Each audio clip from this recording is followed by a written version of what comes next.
All right, today we're tuning this 1999 Chevy Suburban. It is a 454 truck, so 7.4 liter deal. This has an LS 411 ECU in it, so we're tuning it via HP tuners. It does have a mild camshaft in it. It's a comp cam. It's a 212, 218 at 50, 510 lift. Other than that, it's pretty much factory. They've freshened the engine, been through it. I believe it's like 20 over. Truck's a bit, flat black, some rhino liner on the bottom, but man, the inside of it's nice for a 99 leather seat deal. Nice piece, but this guy is a first responder, and we're just trying to sort out a few things. He's had some gas mileage complaints and a few other deals there, so he's been tuning it himself, and we strapped it down here, see what we can make with it. If we can dial it in a little bit better, hopefully get him some fuel economy back. And yeah, we'll go from there.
All right, this is where we ended up with it. It made 234 horsepower to the tire, 319 foot-pounds of torque. This is what it started with, 316,207. I wanted to show you guys the comparisons to the graph here.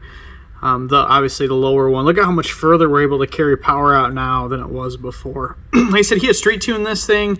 The initial throttle stuff was relatively close. It was a little safe on timing, but it was at such a low RPM. We're way down here at like 3,200 that it didn't make a significant torque change. Obviously picked up like 3 foot-pounds.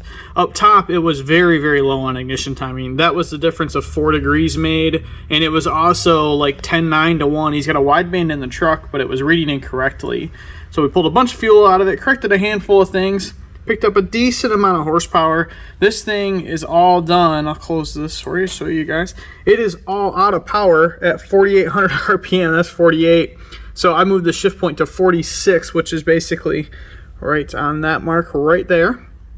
Just past peak power. It's making peak power around 4,300. So anyway, yeah, interesting deal. That's it for this one. Made a bunch of torque, obviously, not a whole bunch of horsepower, which is what you would expect from a 454 cube engine with such a small camshaft, stock intake manifold, again, running out of power at 4,800, so we wouldn't expect it to make a bunch of horsepower.